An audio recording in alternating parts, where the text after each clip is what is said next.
Easy peasy. Just like that. Yeah. Patrick Seymour. Hey, buddy. We got, we're on GND 7. Yeah. Wow. 7. Second in the studio. Last time we had Chris Finch, and now we've got Patrick, who's Calgary guy, drilling superintendent and workover superintendent at Longquist and Co. Correct. Yep. / mountain man runner.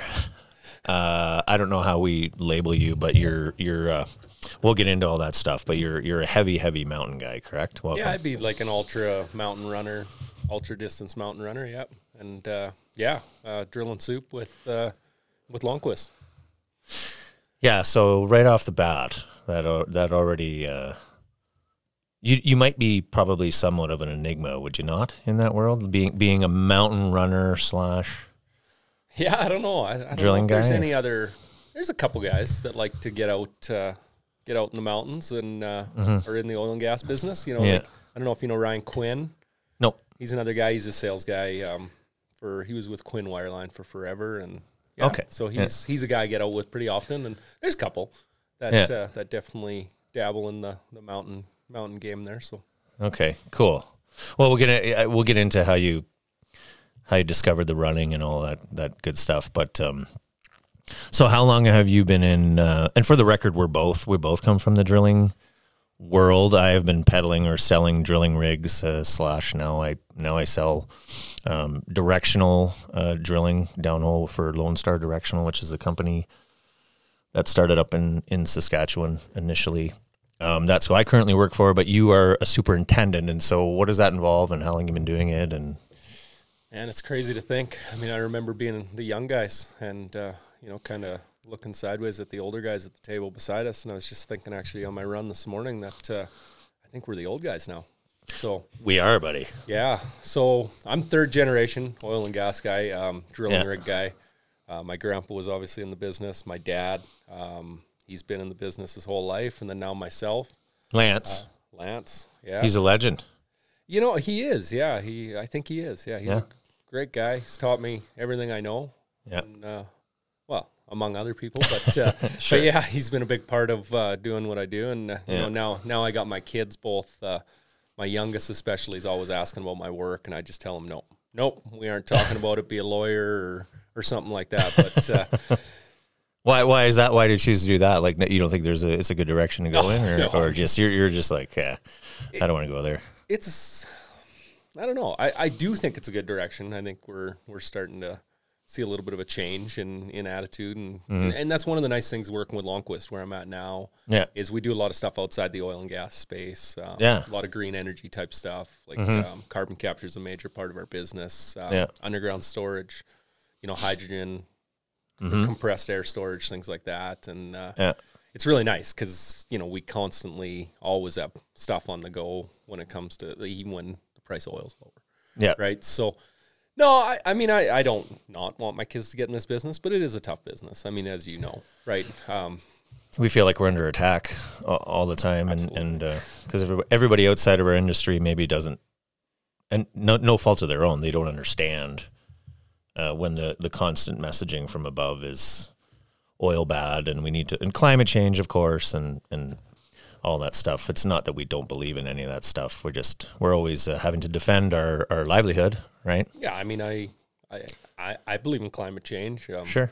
Maybe I don't want some of the other guys to hear that, but I mean, I do. But at the same time, our solution's not there yet. So we got to keep working, using some of the skill we have in our business to work towards better solutions. We just aren't there yet, right? So I do believe it's a thing, but we do need to use some of the minds we have in this business to get us there, right? So 100%. Yeah, you need to use the experts at our disposal that we have, and I think we'll get there too. I don't like the the level that they're rapidity that they're pushing this.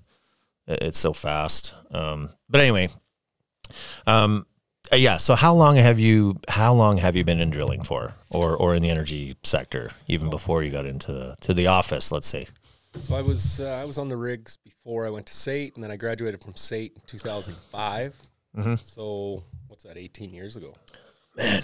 Yeah, I turn 40 next week. Dude, I'm 50 next year. I mean, but yeah, so yeah, I guess coming up on 20 years now, right? Yeah. So Yeah. it's been a long time, and I went. It was a good learning curve. I started in the shallow gas world, went to the heavy oil world, and now kind of in the green energy space there. So it's been good. I've been blessed to have some good opportunities. I was laid off for a while and got to spend some time with my kids, and yeah, it's been a tough ride, but it's been a lot of fun. Like I love the business and I love everything about it. But I think that's the right trajectory. I think that's going to be kind of the new trajectory of people. Eventually, we just don't want to believe that it's here. That the greener jobs are coming, but they need your experience to get us there. To chase that technology, our drilling practices and regulatory and all that stuff. Absolutely. Right? Yeah. And that's one of the things that I find we lack, maybe in this country as a whole, is selling the expertise we have. Yeah. I don't want to get too political about it, but as a country, we need to do more selling the good things we do rather than always saying, oh, yeah. Carbon footprint too high, like shut everything down. Too high, flick the switch. No pipelines, but we need to just celebrate some of the good things we do. Right? So, yeah, it's the messaging. I agree, and I'm with you. We don't need to go hardcore political. We know our stance, but I think we can help educate for sure. It's the guys like us and the guys before us, like your father, who bring that knowledge that are going to pass that on. So, what was your first gig? Coming out of school? Out of school, I was with Apache. So I came out of school. I actually didn't go to my state graduation. I had orientation with Apache, and I got a well program thrown in front of me, and they said, "Yeah, be out at the rig tomorrow morning." I showed up at the rig, and my cross shift was just like, "Hey, I got to get home to a wedding. Good luck." And had you seen a well plan yet? Like, did you cover that in school? Oh, yeah. You did, right? And again, with my dad doing it his whole life and stuff, I had been exposed to that. But again, not to any level that I should be the supervisor on a drilling rig. Right. So it's kind of a funny story. I showed up at the rig, and it was a little preset rig. So we were basically presetting shallow gas wells. Okay. So, do 2 a day, 3 a day. And then the coil tubing rig would come in once it was preset, and then we'd do main holes, right? So a day a piece, maybe day and a half a piece. And so I show up out at the rig, no shack, right? Because you're just on the preset rig and they're moving twice a day. And I'm sitting there in my truck and kind of looking around and, put my coveralls on, walk up to the rig floor. And, hey, guys, how's it going? Driller looks at me. He's like, did you call cementers yet? No, I just got here. He's like, oh, yeah, okay.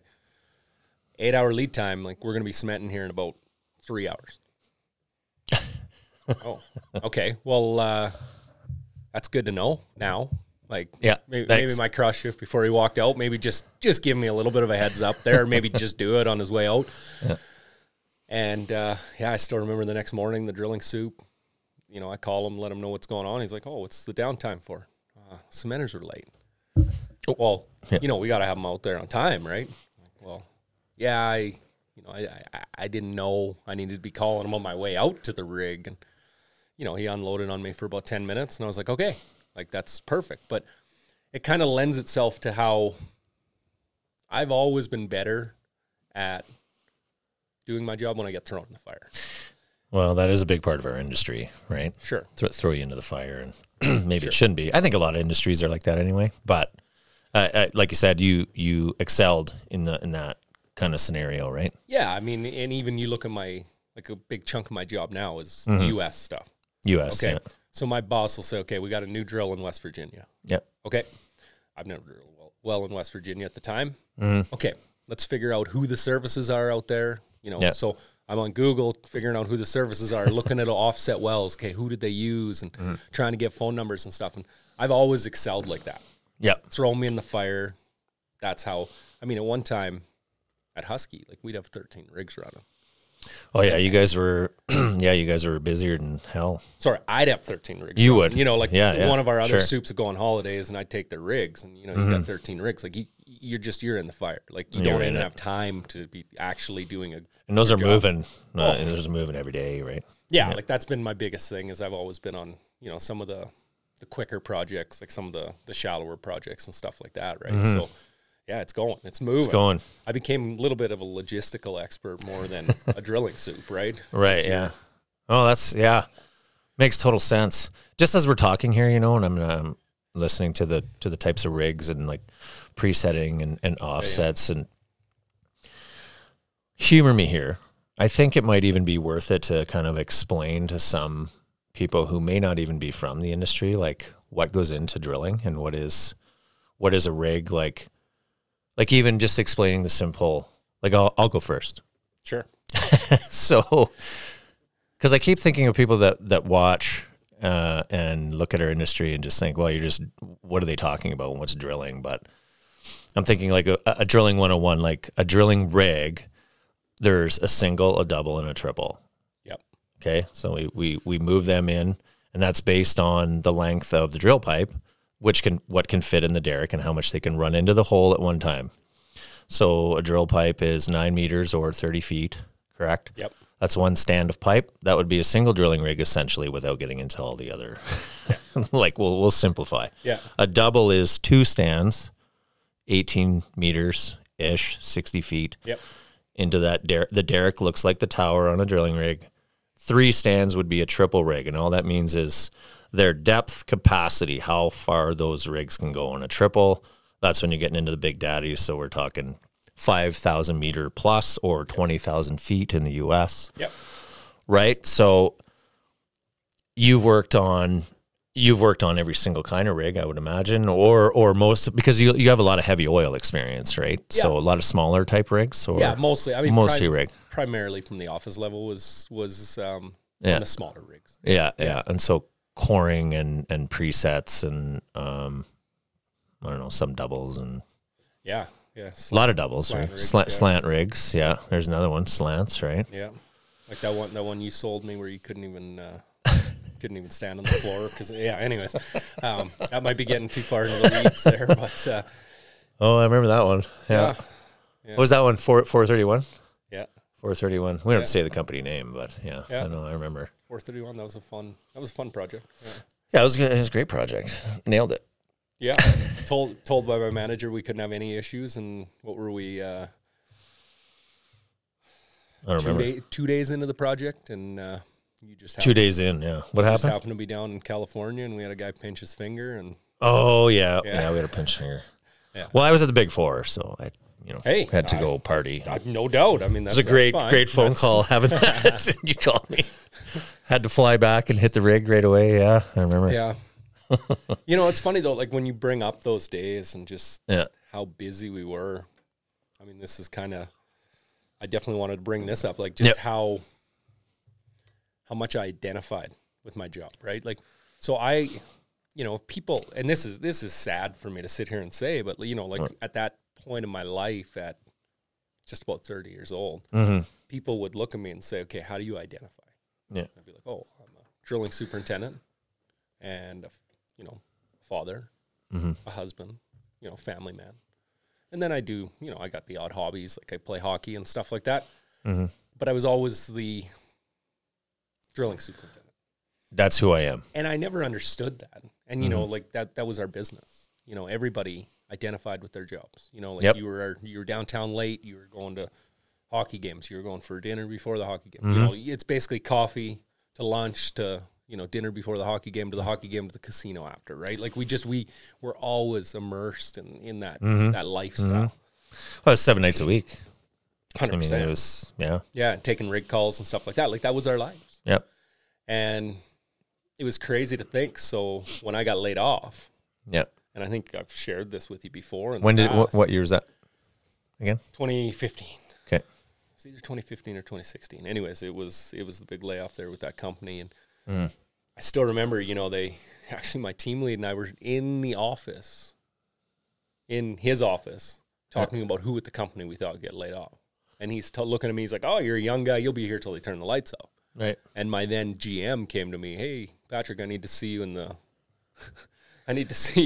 boardroom. And it was like, oh, wow, okay. I'm getting a promotion. Yeah. Oh, yeah, definitely. Yeah. We all knew there were layoffs happening that day, but I definitely thought I was getting a promotion. Yeah. No, but so I remember walking into that office and just being like, okay, this can't be happening. And then, you know, they go through the whole spiel and security walks me out. And that's actually a funny story too. They have like HR there as well. HR was there. He gave me the package and I was mad, right? I signed off on the package right away.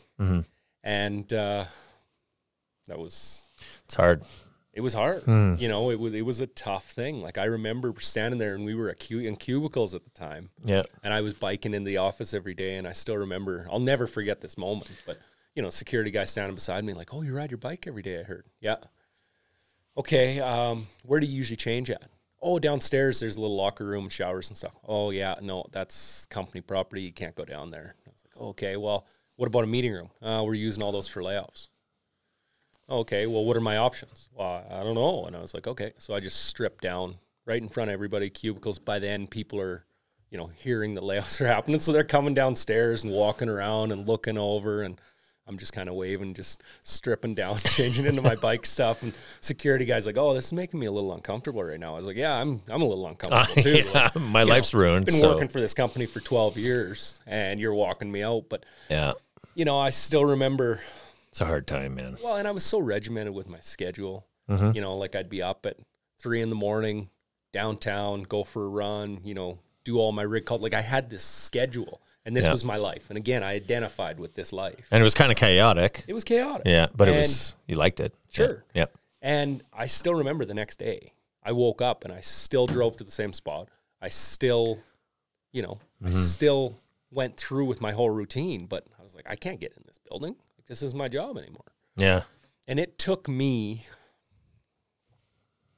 probably 2-3 months. Finally, I went and saw a therapist. And they were the ones that explained to me, like, hey, you identify with your job that you no longer have. And I see it still in guys to this day down there. Like, it's just, we're so immersed in that life, and that's what we are, you know, like, and it's hard because a lot of my friends were guys whose job depended on taking me out all the time.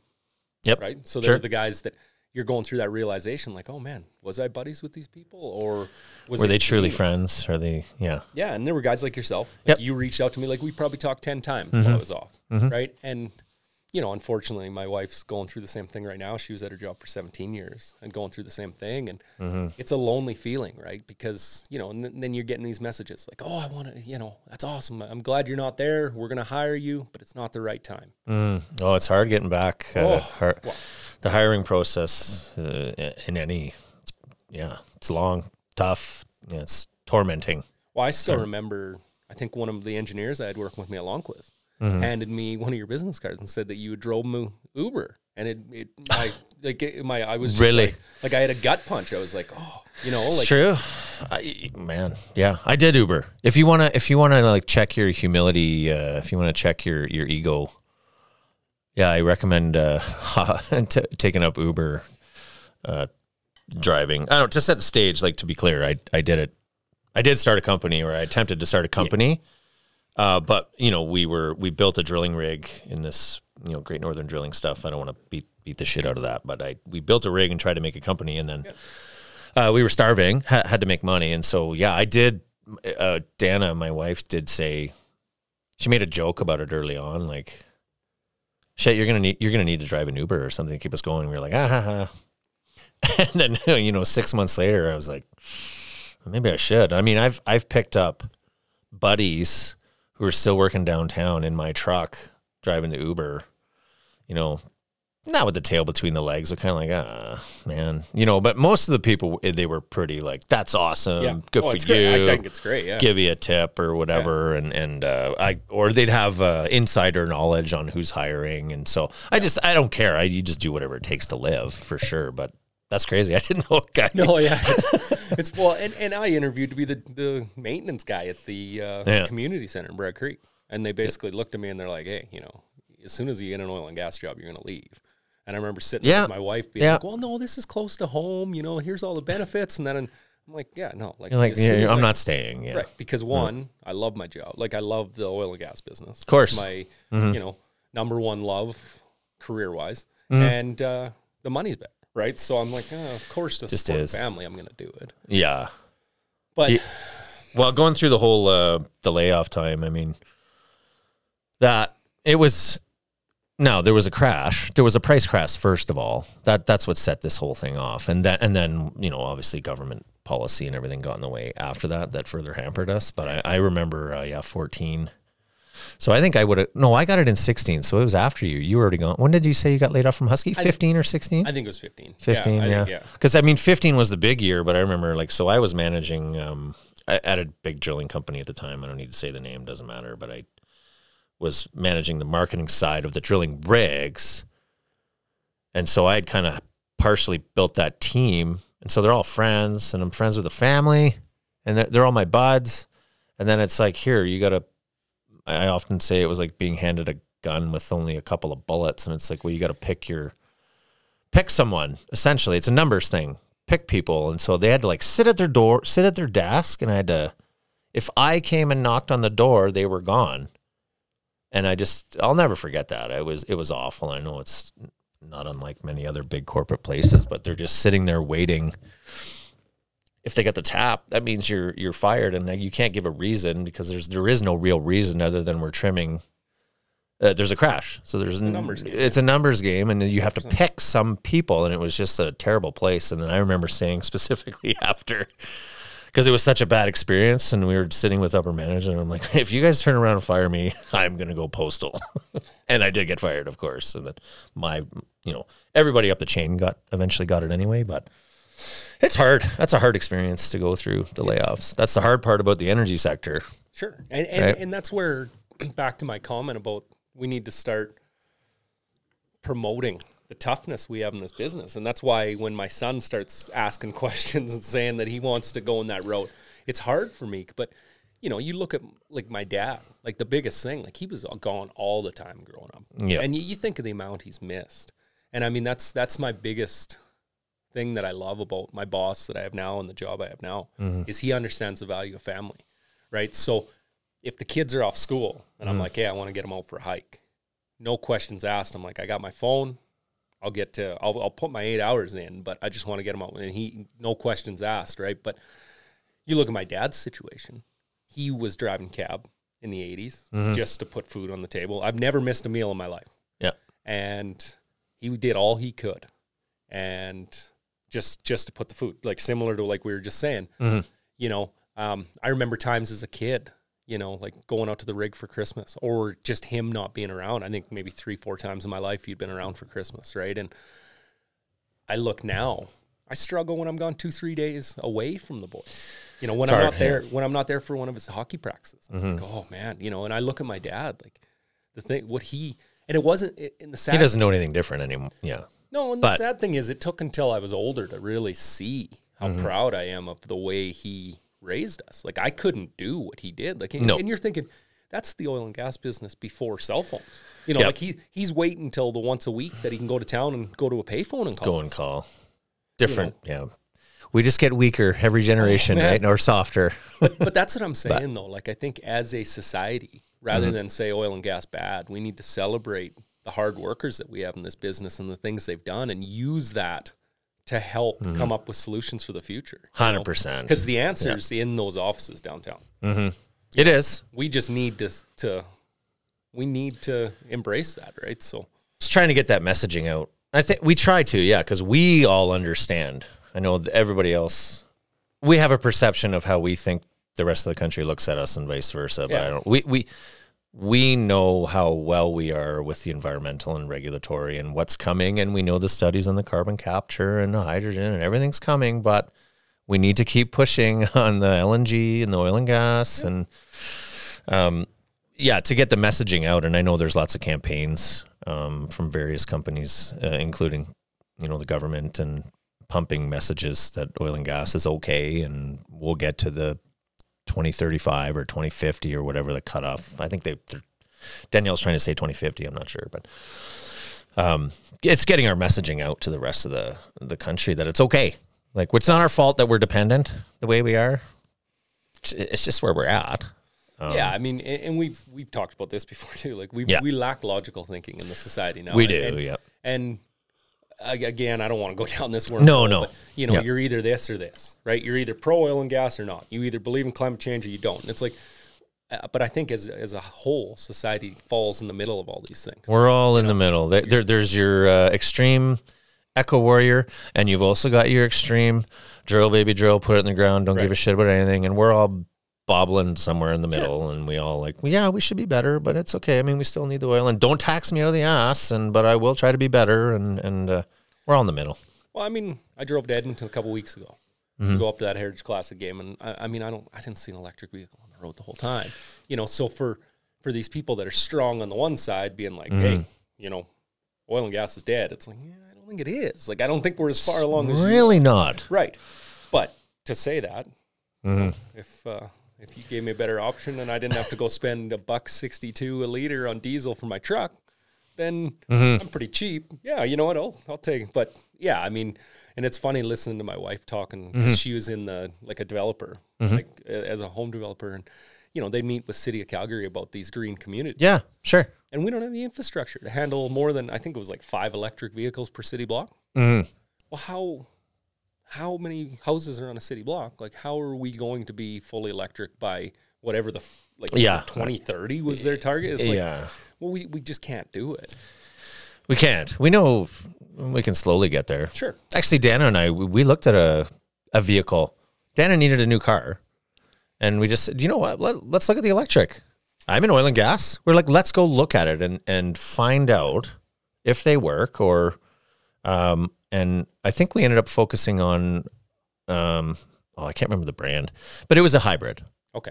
I think the hybrid would make sense because you need the backup. Unfortunately, you just do. And the electric, the kilometers, it was really bad. Like, you really couldn't get very far. I want to say it was like, if I had a guy sitting in the back, like a fact checker, we could you want to check? I think you could go. Honestly, Dan will correct me after, but I want to say it was like 76 kilometers kind of thing. Like, it wasn't very far, but then you could run the rest on your tank. Yeah. Okay, that makes sense as a fail-safe, as a first step. But in the end, economically, it just didn't make sense for us to do it. So we're sticking with fuel, good old-fashioned gas. That sounds like, to me, a logical solution. I thought, yeah, to a complex problem, right? But you were going down that electric vehicle side, so this podcast is gonna take a turn. I was gonna be like, oh, you are one of them now. So that's it. Our society, right? You're either driving a diesel or you're electric. Yeah, we can be both. I mean, we can figure it out. They want us to be on the one side or the other. You just have to make a logical decision. I feel like everything's to divide us, right? Always. Yeah. Always. Yeah. Okay, well, so anyway, we beat the shit out of drilling, and let's talk about your mountain living.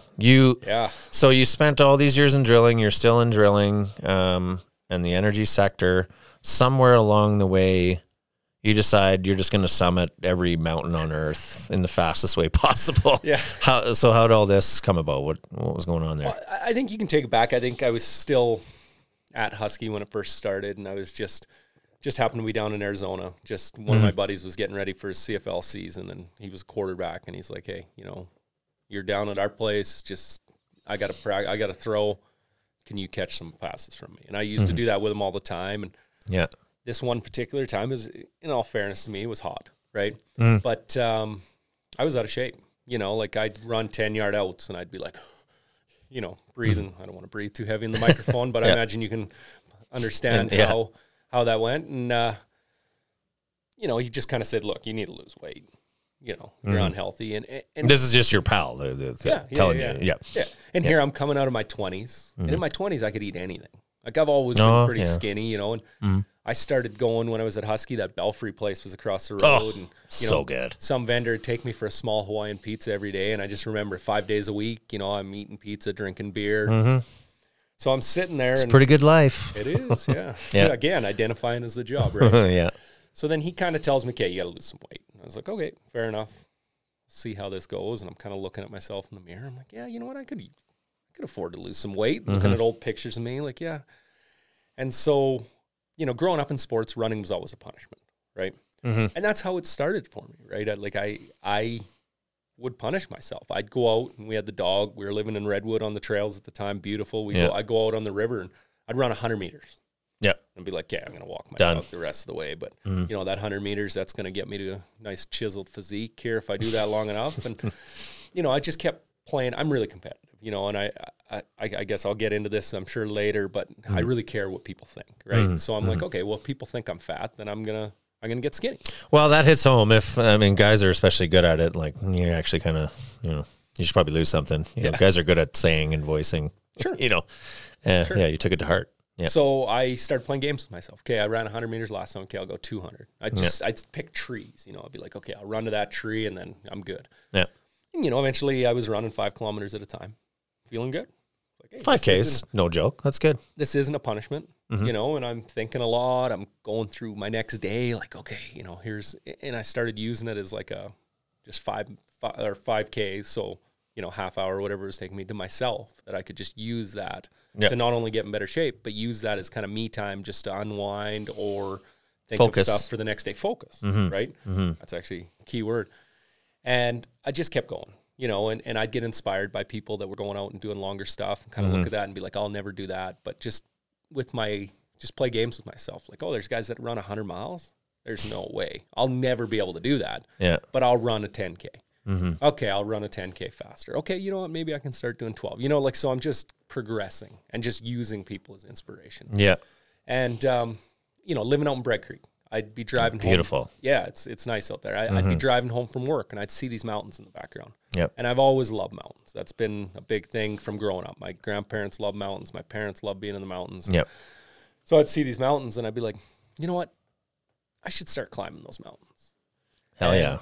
I've always been the kind of guy, like, I set goals, I achieve, right? Yeah. So it was kind of when I first got laid off from Husky. So I was running, I was getting in better shape. It was that had already started before you were laid off, or the layoff triggered it? Before, yeah. I remember coming downtown, people thought I was dying because, you know how you look unhealthy when you lose a bunch of weight. Oh yeah. So I was eating really well, like for probably 8 months. I just, you know, I'd basically eat a plain chicken breast and plain lettuce. Right. Yep. And that's changed now that I'm kind of, my metabolism's back normal. But, so still doing the running thing and, you know, getting into running, but I didn't really take off like I did until I got laid off. And yeah. How much weight do you think you lost? 65 pounds. Yeah. 65. Yeah. It's a lot. Yeah. Yeah. Yeah. Especially for a guy that's only 120 in the first place, right? Like, sorry, 220, 230 and around there in the first place, right? Right, yeah. Like, I wasn't 500 pounds losing. No, yeah, you were just 60 pounds. So, yeah, I mean, that kind of kicked it all off, right? So it kind of built this lifestyle. I quit drinking, you know, and I just felt better not drinking. I didn't drink a ton to begin with, but, you know, and was that more of a caloric decision, like empty calories, or I don't like myself when I drink, or both? It could have been a little of both. I think I might be more fun when I drink, maybe, but at times, yeah, primarily driving back and forth to Bread Creek. Like, there's no cabs that run out there and stuff. That's an easy one, yeah. You go have 2-3 beer at lunch, and, you know, you're asking your wife to pick you up and drive you home, or, you know, you're having adult sleepovers in town or whatever. Like, it just, it just gets to be old. So, and then I just started feeling better, not drinking. Sure. And so I went that route, got laid off, and that's when it became really tough. Again, I had this new identity that I had to make for myself. Right. And I almost replaced being a drilling superintendent with being a runner. And it was a struggle at first because I had always feel bad if I wasn't at home applying for jobs, even though there are no jobs to be had. I'd be out enjoying myself. In the mountains? In the mountains. Okay, yeah. But I'd have this anxiety that I should be at home. Punching out resumes and LinkedIn and all that stuff. Yeah. Right. And then when I was on LinkedIn and downtown, hate it. I'd be like, oh, well, I should be using this time to be spending with my kids or being out in the mountains. So it was a constant pull either way. But yeah, I just started doing more and more, and I kind of built this identity for myself on social media as this, you know, mountain runner. And it's funny because I kind of came in, we were one of the first group of people that were doing that. Now there's a bunch of young kids that make us look bad, but I've kind of readjusted what I do. But at that time, we were kind of the few that were like, hey, you know, we're going to run up to the trailhead. We're going to climb it as fast as we can. And we're going to run down and then run back to our vehicles. We are going to, you know, where guys were going out and doing 10-hour hikes, we were doing them in two and a half, 3 hours, right? And so, yeah, that's awesome. Yeah. Are you, so you say you're running them, like, are you sprinting up these things? Are you trying to make the best time? Is that what it's about? Is it summit in an X amount of time, or just let's see what we can do? Or was it change all the time? How many people are going to be listening to this? I don't want to break the bag. Yeah, we're running up the whole time. Just flat out. No, I mean, it's just as fast, you know, like most of our running is on the approach, and then it's power hiking up. Okay. You run some of the flatter spots. Maybe, and then running down. But it's seeing how fast you can go. Seeing how fast you can do it, sure. You know, part of me. That's who you are. Yeah. It is, and I like spending time with the family and stuff, right? So I don't want to go for it. 12-hour hike. If I can do that in 3, get the same views and get the same feeling from it, then, you know, so. Well, your pictures are phenomenal, man. Like your Instagram, I don't know if you're anywhere else, but I post Facebook and stuff for family and stuff. Yeah, no, I was showing them to my mom. Sorry, I don't want to cut you off. She's here visiting, but I'm like, because you summit these peaks, you know, that most people don't get to see. And I used to hike. I know I'm all banged up now, and hopefully one day, but, when you summit, the views are insane and there's no one up there. And so your pictures they really are incredible. I love them. I mean, anything of a mountain is beautiful, sure. But the fact that you're getting these shots at a certain time of day and you leave at 4 a.m. or whenever the hell you're try to get it in. Yeah. I don't know. I love your page. I love the pictures. They're unreal. I appreciate that. Crazy. You know, and yeah, it's funny because I mean the social media aspect. So that was a big part of my time off. Right. Okay. So I built a little bit of a following. People love the outdoors. So that was kind of a goal? Like you wanted to build a following? That was your thing? Or it didn't start that way, but it kind of went? It didn't start that way, but it went that way, right? And and it just all of a sudden, for whatever reason, people get inspired by, you know, all this stuff. Sure. And in one breath, I'll tell you, I don't understand why people get inspired by it. But then in the same breath, when I was staring at a scale that was 60 pounds heavier, I was inspired by people with similar, you know, presence, right? So it changed your life. You did change your life. Like you changed your habits and your look and your feel.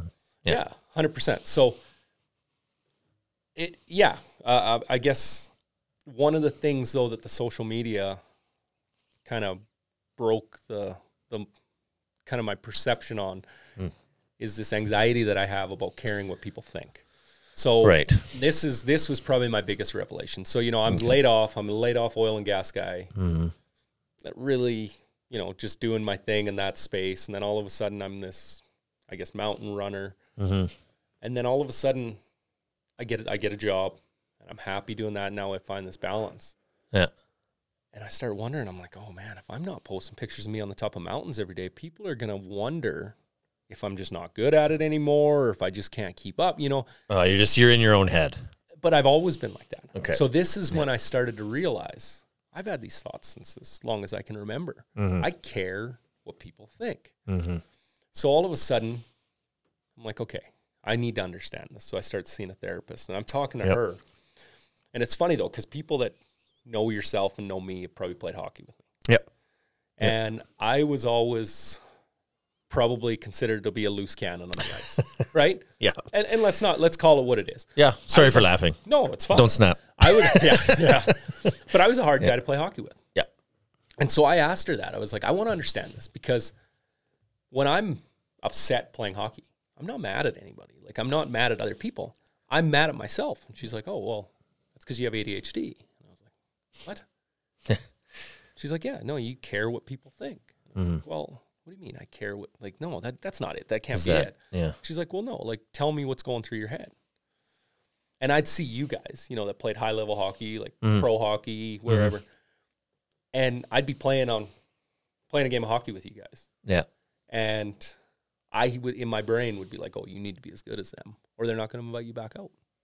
So they're going to be pissed that you're not good. Exactly. And I put this pressure on myself And then I'd see you guys kind of laughing and stuff, and they're like, "Oh, they're laughing at you." You know, like I build these scenarios in my head, and like I look at these things, like even when I was working, like you know, you go into a town. I remember going into a restaurant in Fort McMurray, and everybody just kind of turned their heads, looked at me, and then they were like, there was this table of guys that were just kind of laughing about something. I just in my head, I'm like, "Oh, they're laughing at you. What did you do?" You know, it's like paranoid, checking your hair. Like I don't have hair, but you know, you're like, what's going on? Like why am I the joke? And at the end of the day, like they're probably just talking to their buddy about something funny that happened to them the night before. Yeah. But in my head, I'm building up this scenario. Oh, okay. Yeah. And so it's a struggle, you know, playing hockey, because I was constantly in this battle with my own brain to build this narrative that, you know, oh, these guys don't want you back at hockey because you're not good enough. So then I'd go out there and try to be playing at your guys' level.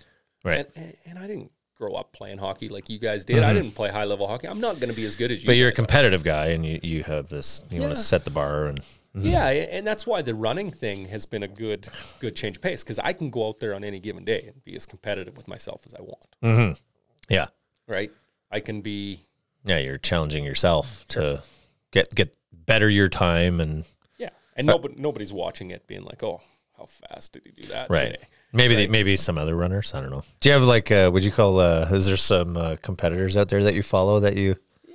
And you can start to get in your own head. You know, like you can. Yeah, there's apps and stuff where you can actually see what other people are doing, and there's times I pull myself off those because, you know, like the funny thing is, like I'd go do something called the Bandit Peak Traverse. Well, I was going to ask you, next. It's 34 kilometers and like 3,000 meters of elevation. Oh my God. Okay, so I'd go out there, I'd run that, and how long would that take you? Usually 8 hours, in around 7-8 hours, something like that. Okay. But then I'd go and look at this Strava, it's called, it's this app, and I'd see some guy that's doing the same race as I am at the end of the year. He went out and did 36 kilometers on the Glenmore Reservoir, like flat. And I'd be like, oh, I need to go run 2 more kilometers, you know, just so I get the same. And really, at the end of the day, I just went and did, you know, this one in the mountains with 3,000 meters elevation. Like, it's a tough day. But in my brain, like, I wouldn't let myself. Right. So I definitely get into those zones, and it's not a bad thing. You're competitive. You want to be the best or one of. I mean, you're competing with yourself. It's not entirely bad, right? No. But now that I have this understanding, it's making it so much easier. And you know what I mean. I'm not going to sit here and say everybody needs therapy, but talking to her really helped me. Helped you understand. Yeah. That. Yeah, like it's not that I'm a bad person. It's just that I make up these stories in my brain that, you know. It's interesting they call that ADHD because I always understand, or that's one of the things. Because I always thought ADHD was like not being able to concentrate on. Am I wrong? Or is that ADD? I got that too. I mean, I've been sitting here fidgeting the whole time. No, that's just one of the ways it projects itself for me. There's different ways that it does, and it's funny So now she's got me on a medication. Yeah. That we got fentanyl hitting the opioids. Straight fentanyl. Yeah. And now I just, you know, do the zombie stand downtown. You're that guy. Yeah. No, but I mean this just basically allows me. All it does is it reduces my serotonin, I think. Okay. Or maybe increases. I don't know. Anyways, I'm not a doctor, but they help. But it basically just decreases that reactivity. So like people would be like, oh, why are you so frustrated about that? Like, you know, like count to 10. And I'm like, yeah, I've already reacted at -3. How am I going to count to 10? Right. Yeah. And too late. So now, like, you know, somebody will cut me off in traffic and I'm just like, okay, you're cool. This doesn't affect my life whatsoever. And before you would have lost your mind, or you'd react. Traffic wasn't a big thing. No, in my brain, I'd react. Your brain. I'd be like, come on, buddy. You know, like I'd never, it wouldn't make me maybe, not in turn, but in my brain, I'd react, right? And this just allows me just to, and it's helped my life a ton. But I bet. Crazy. Yeah. So what's the craziest or the longest, or if it's tied to one race that you've ever done? I did one. It was a 100-miler in Whistler. I think it was 107 miles total. 100-miler. Yeah. And you. 8,800 meters elevation gain, 87 maybe. Somebody will correct me on that. But up and down Whistler a couple times and over Blackcomb. And Yeah, Holy Christ. it was basically Everest from sea level. Right. 30, just over 30 hours straight. Holy Christ. How do you, what are you packing on that? Are you bringing extra are you in runners? Are you special mountain shoes or like boots or what are they? No, I have no idea. It'd be running shoes. So, just running shoes. And nice thing is it's I think total maybe on that one, there's 7 or 8 aid stations. Okay. So my wife's just a champion on that. Like she shows up at the aid station. I'm eating pizza, giving you fuel. Yeah. Food. Oh yeah. And then they got stuff at the aid stations, like just, I'm easily I fuel with sugar. Like a lot of people use fancy, energy drinks. I'm Gatorade and, 5-cent candies. Yeah. Oh, I eat like a child. Yeah. Yeah. So you said 30 hours? I was 30 hours. Straight? Yeah. Man. Yeah. I think I took a 5-minute trail nap. One of my buddies that I ran with there, he counted down every minute though. So it wasn't a very good nap. He's like, okay, 5 minutes till we get up. And then, okay, 4 minutes till we get up. Great nap. Yeah. And then I think we heard a cougar. So, well, we thought we did. Is it? Yeah. You start to hallucinate a little bit. So you must have been just outside of Merchants, were you? We were, yeah. Yeah. Yeah, she was coming for us, so we had to get up and go. But no, I mean it's a crazy experience. I mean, it's just just willpower, right? And a little bit of hallucinating, and yeah.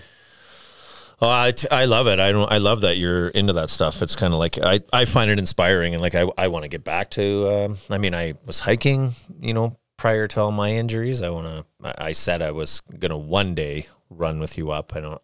I'm obviously not there yet. I was telling you a bit about it before, but my knee, it's just shot to shit. I'm trying to figure it out. I did a tibial osteotomy, it was called, in 21. And that's so, if you're bow-legged, which like I was always bow-legged. But it's funny, when I was a kid, they just always said, like, if you could skate and have a stance like Tucker, you would be faster. So it looked like I was like I created this stance, but I was actually just bow-legged. And they just got worse as I grew older, right? And so I've been having surgeries on my knee since I was 15, and they're just it's funny because I was just looking at the x-ray this morning. I saw a surgeon buddy of mine, Rob Corley, just trying to get answers, and he was going through all the slides of my knee during the last surgery, this tibial osteotomy, and it just shows how bowed my leg was so far out, and they straighten it out. It's disgusting. But anyway, regardless, I'm still dealing with the recovery on it. I would love to get back and hit a mountain, but I can't even walk that far without blowing up right now. It's frustrating. We'll get you out there. But I mean, it's crazy. We talked about the inspiration thing. That's come up a couple times. I was pretty inspired by your journey as well through a lot of this, because I think it was a little later. It was after I was laid off, but just, with your heart and, the GND, like the whole thing, and how you kind of rallied around, like I just see your videos and your positive attitude. Like, hey, I'm just off to go in for this open heart surgery. And it just, I mean, you're a respected guy. Like, I don't think I've met anybody in my life that doesn't respect you. And like, that's what I'm saying. Like, you're just a super, but you're an inspirational guy. And it's nice to see. Well, it's nice to hear. Well, yeah, no, but it's nice to see, you still want to get out and do that stuff. And, you're. I do. Yeah. I kind of, I mean, the story. I bumbled into it for sure. I certainly didn't want to sell apparel and do all that stuff, but I had the experience. Yeah. I had a rough go with the heart and the Libman Clinic, and as we were talking earlier, if we want to get into healthcare, the heart care was insane. It was so good. Yeah. But so when the chips are down, the Canadian healthcare is there, and I just hear the care was so incredible. And then, pivoting to all that apparel, I don't know. I was just trying to take swings at it and stuff, but I was passionate about it. I did believe in it, and I believed in like the heart on the sleeve and all that stuff. Yeah. It helped me get through some pretty dark stuff, I think, too. Whatever you got to grab onto to get through, right? Yeah, no, and that's what I was saying. Like, I've always tried to represent you as much as I can. You did, big time. That way, and because like I said, like it's crazy to think like we're all just a bunch of people inspiring each other, but we're just a couple of inspiring guys. I don't know. I don't know if I'd put myself in that category, but I appreciate anybody that is inspired by what I do. But well, I'm pretty impressed at how far you've come. Like with and it's not like I ever looked at you and thought that dude needs to quit drinking, or he needs. I never thought. I mean, I've seen you, fly off the handle and stuff, but I don't. It's not like I thought you had a problem or anything. The hockey thing was my biggest thing. That was your biggest thing? Yeah. It's because I love playing hockey and I enjoyed it so much. But like I said, at the time, had I known what it was, I could have easily identified, like, oh, okay, don't be stupid. But yeah, like I said, like that was my biggest revelation in my life was, it was. Needed to change. Yeah. Oh, 100%. And it's just funny, like now realizing and stuff, it's like it doesn't. Well, it's good on you, buddy. Yeah, it's good. Well, what about? So I wanted to spin back to work. Your drilling and your projects you mentioned. So you've got a big program coming up for Longquist. So you said it's storage. Yep. Hydrogen. So what? Yeah. Tell me about some of your programs you got coming or that year. Well, I don't know. I don't know how much I can say about a lot of that stuff, but I mean, okay, fair enough. Yeah, some storage. Some greenfield projects. Kind of cool. Yeah. So, how long have you been there then? I've been, I'm 7 years already. Is this 7 years? Yeah. Holy shit. Yeah. So great place. Like my boss, obviously. I don't know if you ever met Coleman Hale. No. No. Worked down in Calgary, Texan. Worked down up here in Calgary. Sorry, and just.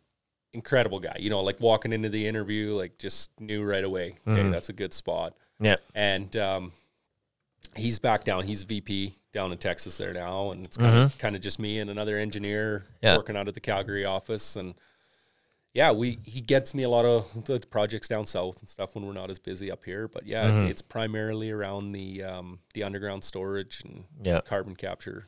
So there's a lot more of that stuff coming, it seems. I mean, I think it's been coming for a while. Over the last, I don't know, I want to say 5, well, let's call it a decade. There's definitely more projects, it seems, to be coming to the table. Obviously, the government throwing money at all this green stuff, storage and carbon and capture and all that stuff. It's massive for us down in the States, and up here, up here we haven't been drilling as much, but a lot of workovers and stuff up here, and it's nice. It's good. And again, this new mindset. I mean, there were times when I was back at Husky, I just didn't have time to think, right? Like it was just go. And now, like I had my dad on the last project. And it's awesome. Well, it was such a rewarding thing because, like I so he reported to you. Well, for the most part. I mean, he knows what he's doing. But it was like quality time with him. Like I'd probably talk to him 15 times on the phone. And it was such a rewarding experience. Yeah, that's cool. Him and I would just call and talk about, hey, yeah, you never guess what happened, and so it wasn't just like, hey, what's going on out there? Yeah. Right? It was nice just to reconnect. And he just took another job there with Progress, so he's back out in the field with Progress. But Did you have to call him out on anything or no? No, he knows what he's doing. Yeah. No, there were a couple times there where it was like, I think we got to do this. And he wanted to do something. And but yeah, it was yeah, he does know what he's doing. He's been out there. He does. Yeah, his salt cavern, like the cavern stuff, was a little new for him. That would be new. Yeah. So, but no, I mean it was great. Like honestly, I look back on it, I was like, wow, that was it was a couple months. That's of a cool work. experience. It was awesome. So, yeah. Yeah, and it was just a train wreck at times. So we were. That's where I really got to test out if if this medication doesn't allow me to get stressed. I was actually laughing. A lot of the service hands that I used to deal with, they're like, oh. Rig's down, he's going to call me and yell at me, and I just call him and be like, hey, can you give me an update of what's going on? I just need to update the customer. And kind of like do I have the right number? Is this the right person? Yeah, who is this? So, there were times I was telling my dad, like, hey, just relax. We're okay. Chill out, buddy. Yeah. He's like, who are you? Yeah, he's like, come on. You're like, namaste. That's right. Chill out. Yeah. Good. All right, man. Well, I think we've caught up on everything we need to touch base on, and I wish you nothing but success. What's next in the running world side of things? What do you think? In September there, I went to run / climb the Matterhorn, and Switzerland. I was unsuccessful. and doing that. You didn't do it? I knew you went to Switzerland. I didn't realize you were running that day. Yeah, it was. They got a bunch of snow there just before, and apparently people die when you do it in the snow. I actually, I was doing it without a guide. I made it just past the hut. Well, a couple 100 meters past the hut, and I saw a couple guys. The one guy climbed it like 52 or 54 times, whatever it was, and he was like, "Hey, I'm not going to tell you to turn around, but I turned around, and I know it like the back of my hand. Like, you can't do it in the snow. Like, route finding's an issue, and they have all fixed ropes, like high school gym type ropes or like power ropes or whatever, and you can't get footing, and you're relying on those ropes, and if they're frozen, you take the quick way down onto there's a glacier down there that all the tourists go and look at. Yeah, you take the quick way down to their feet. But so that was a little disappointing. Took a trip to Switzerland, but the wife and I went, just the two of us. It was a great time. Yeah, but we'll be back there this next summer. You have to go back now. Yeah, you gotta. My brain's broken. Gotta defeat it. Gotta win. My brain is broken. I can't just be like, that didn't work out. What's next? It's like, okay, I gotta go. But it's also a beautiful country. I mean, it's gorgeous. It's pretty crazy. Is it pretty similar to? It's got to be pretty similar to the Rockies, no? I mean, for the pictures I see, I don't know. It is. I mean, it's very similar to the Rockies. It's the trails are a little different. Like I can go get lost in Kananaskis, like places that in my brain I tell myself I'm the only one that's ever seen these spots. Right. Whereas the Swiss Alps or the Alps in general. Yeah, it's all trailed out, and there's villages, there's 200-year-old villages on the way up to the Matterhorn. Right. Every square inch of that place has been tramped on, and it reminds me of years ago when I used to hike, when I did actually hike, and I would summit. You can't say it anymore. Ha Ling. Now, the old Chinaman's Peak. So I used to climb that just as a random, right? Climb up because the views are insane. It's like it's a quick hike and then for a great reward at the end and have a Sammy up top. And I was up top and some guys climb up the face all the time. They just happened to be climbing up when I was sitting there. And they were a couple of Swiss guys and they sat and we had a Sammy together and when I just, in my mind, I was like, the Alps. I'm like, why are you guys here? Isn't the Alps? I thought that was like the climbing mecca. And anyway, they were like, no.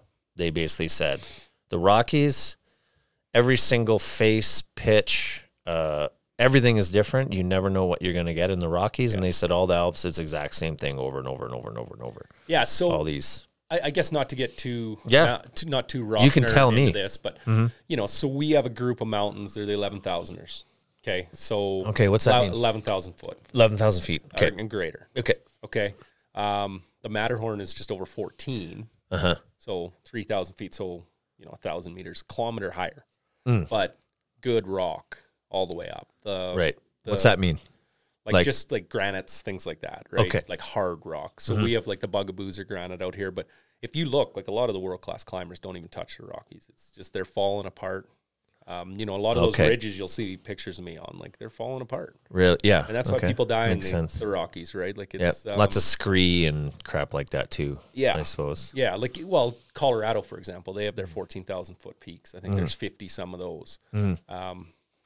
They aren't as challenging as our 11,000 foot peaks. Okay. We're very glaciated. Yeah. Which turns into basically rubble, right? Like Chauncey rock, and so. Yeah, the Rockies are still legit. Yeah, they're still wild, right? Whereas the Alps, I mean, great fun, beautiful place, but it's all the same stuff. Sure. Okay. Okay. Makes sense. But because I still remember, like I'm going up the Matterhorn. I think I left town at 3 a.m. in the fog. And I got up and there's like villages all the way up. Village. You just see lights everywhere, right? Whereas, Kananaskis, I'll park my truck and 9 times out of 10, I'm not seeing another person. Yeah, there's no one there. There's no, like if I see a chocolate bar wrapper, then I've considered like, oh, wow, like somebody else has been someone's here. Right? Yeah. Whereas Switzerland, it's like. Yeah, they're everywhere. I mean, there's trails up everything. And then I found out, that's a ski resort that goes up the Matterhorn, right? Right. It's just once you're past that hut, then that's when it starts. Whereas then with us, it's like from the highway, that's when the adventure starts, right? So, cool. Yeah. And what do you? So you've got quite a few sponsors too, right? Do you think, or you've got a couple of guys that Yeah, couple? like there's a company out of Blairmore. They've been really good helping me out. Yeah. They happen to kind of do the distribution for a couple different companies. So Yeah. I got some benefits there, and just some like kind of like our business, right? Like some guys work at certain companies. They can get me discounts on gear and stuff. And all helps. Yeah. Pepsi. That's actually Mitch Redshaw. Oh yeah, yeah. So I had this joke, like it was actually during one of I think the 100-kilometer race that I did in Whistler. Yeah. Similar to the 100-miler, but shorter. I got to drinking Coca-Cola. Yeah, I remember you telling me about this a little bit. It's quick calories and just something about the fizziness while I'm running those long distances. I just loved it. Yeah. So I said, okay, well, every time I climb a mountain peak, like a newer one, or I'm just gonna take a picture of me with Coca-Cola on top and just tag them on the post and see how long it takes them to respond to me. Yep. It was a running joke for a year. Like and never did. Yeah. Finally, I saw Redshaw. He's like, just tag Pepsi. Just tag Pepsi, and they'll send you a bunch of stuff. So sure enough, I start tagging Pepsi, and they get in touch with me, and now they'll send me Pepsi every once in a while. I need more, Mitch, by the way, if you're listening to this. So it's kind of the running joke, right? So now every mountain I climb, you tag Pepsi. Yeah. And you crush a Pepsi. Some of it. Some of it. Yeah. Makes it seem like I'm drinking more than But, it's... Whatever it takes, buddy, to get them in the door, right? Yeah. Get their attention. But it's been good. Like, honestly, I'm proud of what I've done on that side, because, like, the outdoors is a big thing. And if we are inspiring people to get healthier, like, it's honestly... Well, you are, yeah. Like, you look at this COVID time and stuff, like... Man, outdoor industry blew up, and I just don't think people do enough to encourage people to get healthy, get outside. Yeah, they didn't promote it at all, the health side, and now I think people have caught on, and a part of that ruined the experience of going out to those commercial spots now, which is unfortunate. But I think it's partially social media to blame as well, because now you go to Moraine and Lake Louise. I had my cousins out last year, my cousin and his family, it was last year or the year before. Anyway, they came out and I was like, well, we'll just rip out. I'll show you Lake Louise. We'll walk around, maybe hop in a canoe, and we'll just walk in for lunch. And you can't even get in. You can't walk into the restaurant. There's 10,000 people there. We had to go to the bottom of the ski resort, and they had to bus us back up, and there's like 300 buses. It's crazy how many people are out there now. I know. Yeah. So that's commercial. I get it, but it still sucked. I just couldn't believe how many people were there. See, that's where we're spoiled, because I was laughing, my buddy Ryan, the guy I go out with all the time, and I have quite a few adventures together, but we actually parked at Lake O'Hara, which is just past Louise, and it's closed. Like, you can't get up that road. It's been closed for a long time. 10K run to the lake. And we bagged 2 peaks at Lake O'Hara. Yeah. Then we went over the glacier, and then we came around the backside of Moraine, like went Chemna Pass up on the backside. Nice. So, like, I think it was a 40-some kilometer day, but, and then you get back and it's just tourists everywhere. Oh, everywhere. It's like, you guys are literally coming out of the woods. Like, oh, yeah, I'm just bagged from, I think it was super hot. And I actually, we were coming up over the glacier, and I had a big rock that I let loose, came out of the ice and landed on my arm. Like, I cut up my arm and my watch. Yeah. So I'm coming out bleeding all over the place, and there's all these tourists just kind of taking pictures, and we come up over the pass and climb up some. It's a Canadian Yeti. Yeah, no, it's just, so when I hear you say stuff like that, I'm like, oh man, like that's part of the reason why we do what we do, right? That's right. Is we can access these places quickly. Yeah. Yeah. So like the other people, when they do, like, for example, when they do the Matterhorn, they're going out there the day before, they go up to the hut, they stay in the hut, they get up at 3 a.m. and go. Whereas with me, I left from town at 3 a.m, like the condo we rented with my wife and I ran up. You just ran up. And there were people that were just kind of starting their day when I was up there, right? So there is a benefit in That's cool. That's got to make you feel good too. And then by lunch, I was unsuccessfly back down in the condo. So. Next year, buddy. Next year. And I just wish I could be normal and just say, I guess I couldn't do it. You're not normal. Switzerland's expensive. You've learned. Well, you'll get back there next year. I hope so. Anyway, it's great to see you, buddy. I think it was awesome to have you. I love what you're doing out there in the mountains, and best of luck in the drilling, and hopefully you get to work with the old man again. Yeah, absolutely. And thanks for having me. It's it's a little bit hard for me to look at your previous guests and then you invite me on here. It's, I feel like I got a lot to live up to. But that was awesome. Hopefully people got some enjoyment out of it. So hey, we did a drilling 101. I mean, invaluable. And you run up mountains. Yeah, I believe, honestly, my 5-year-old could take your drilling 101 and go out and drill a well for me. Maybe he'll be the next one out there for me. Yeah. Okay, pal. Thanks, buddy. Next time. Okay, see ya.